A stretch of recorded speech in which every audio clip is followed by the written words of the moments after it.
satu-satunya gol yang mengantarkan Indonesia menang lawan Tiongkok. Gimana Bung Joy? Ya, itu yang menurut saya Ole ini kan sebelum kedatangan dia, Indonesia tuh tidak punya pemain yang betul-betul striker murni dengan posisi nomor punggung 9, posisinya Mas Bambang Nurdiansyah tuh.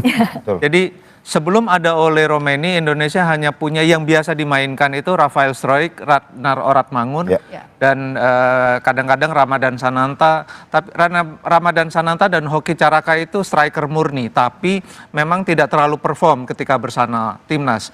Lalu kedatanganlah Ole Romaini. Ole Romaini inilah yang mengisi kekosongan missing link yang sebelumnya tidak dipunyai Indonesia. Demikian juga dengan Joy Pelupesi. Joy Pelupesi itu missing link yang tidak dipunyai Indonesia sebelum kedatangan dia pada posisi defensive midfielder. Jadi posisi Ole Romaini di belakangnya ada Joy Pelupesi dan Jai Isdes itu yang menjadi poros utama dalam permainan Indonesia. Yang lainnya hanya membangun dari sisi kanan dan kirinya.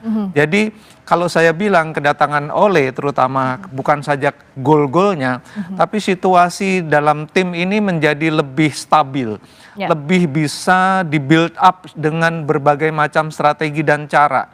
Sehingga kemudian Patrick Kluivert dan timnya itu punya banyak opsi. Bisa main 3-4-2-1 kayak kemarin, bisa main 4-3-3, bisa main 5-3-2-1. Bebas, karena semua pemain dengan adanya poros, jadi porosnya itu betul-betul kuat.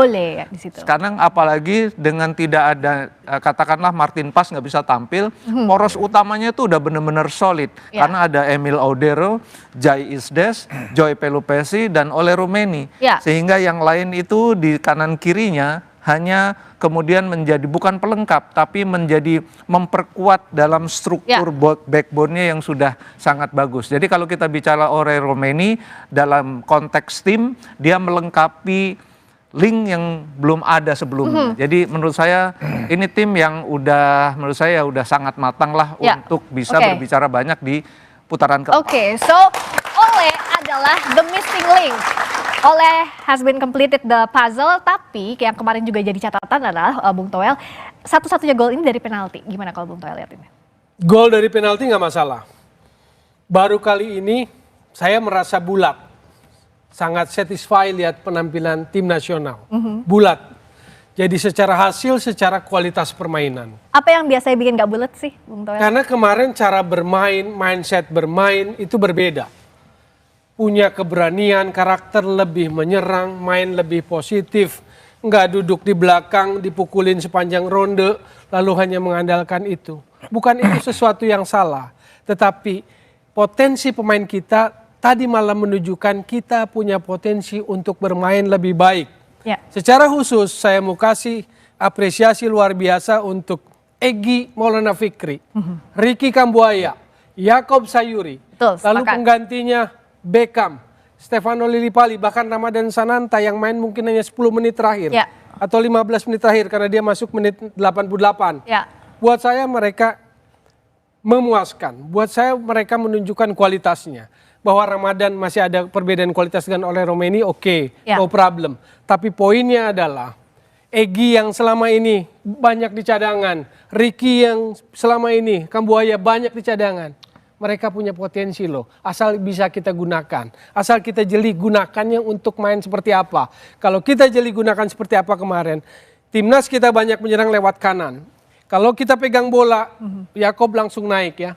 Bukannya Calvin Verdong nggak naik, tapi saya lihat di kanan itu lebih didorong untuk naik. Lalu kombinasi Egy sama Ole. Apa kombinasi mereka? 1-2. Betul. Jadi gimana caranya kita melihat sebuah strong gitu loh, strong bukan weaknessnya. Jadi kalau kita lihat Mas Bambang dulu, apa strongnya? Itu yang harus dimunculin. Dan kemarin tim kepelatihan memunculkan kehebatan, keunggulan seorang Egy, seorang Ricky Kambuaya. Bahkan tadinya saya berpikir bahwa Beckham itu dipanggil basa-basi, karena sebelumnya dari tim juara nggak ada wakil. Tapi ternyata bukan basa-basi. Dan Beckham masuk menit 73, dia kasih kontribusi luar biasa. Jadi ini semua yang mengembirakan. Mengisi posnya dengan maksimal. Itu yang mengembirakan buat semua yang terjadi malam tadi. Dan Oke. Cina bagus loh main, China. Ya. Good game jadi menurut saya sih. Dengan lawan yang begitu bagus, ada perubahan-perubahan strategi, kita juga melakukan Ya. sebuah perubahan-perubahan lagi. Ya. Pergantian pemain kita bagus, mengubah situasi, mengubah kondisi Ya. di lapangan. Oke. Jadi itulah secara sepak Ya. bola kenapa saya tadi malam bulat apresiasi dan salut. Oke, tampaknya Martinez Bung Toel juga senyumnya lebar sekali. Tapi Bung Joy, kalau misalnya satu-satunya gol dari penalti itu juga nggak jadi problem. Nggak jadi masalah memang, tapi kalau saya ada catatan. Apa Karena catatannya, Bung Joy? di babak pertama seperti yang Toel bilang, sebetulnya rencana permainannya itu jalan. Walaupun menurut saya yang masih lebih menonjol adalah kemampuan individu. Ya. Dari sisi akurasi umpan misalnya, Ya. atau dari penyelesaian serangan tidak terlalu memuaskan. Bahkan saya bilang buruk. Di babak kedua Cina lebih mendominasi, tapi Indonesia mampu untuk bertahan. Jadi menurut saya di tengah euforia Indonesia bisa lolos, menang untuk pertama kalinya dalam puluhan tahun melawan Cina, tetap masih ada ruang untuk improve. Oke. Nah, ruang untuk improve itu menurut saya di banyak departemen. Harusnya ada lebih dari satu gol Betul, juga kemarin. Departemen tengah dan departemen depan, terutama dalam penyelesaian serangan. Oke. Kalau kita lihat statistik secara umum, akurasi umpan Indonesia kalah loh lawan Cina. Ya. Mereka 84%, Indonesia kurang lebih 79-80%. Ya. Jadi untuk menghadapi putaran 4 atau syukur-syukur bisa langsung lolos ke Piala Dunia, departemen yang harus improve masih banyak. Artinya pekerjaan Kluivert, Alex Pastoor, Dani Lansat itu masih banyak. Dan kita harus dorong terus supaya Indonesia lebih punya banyak kesempatan untuk bertanding competitive matches melawan tim-tim yang setara atau lebih tinggi. Oke. Supaya bondnya, supaya apa yang sudah disiapkan oleh Kluivert dan sudah lolos ke putaran keempat makin matang nih.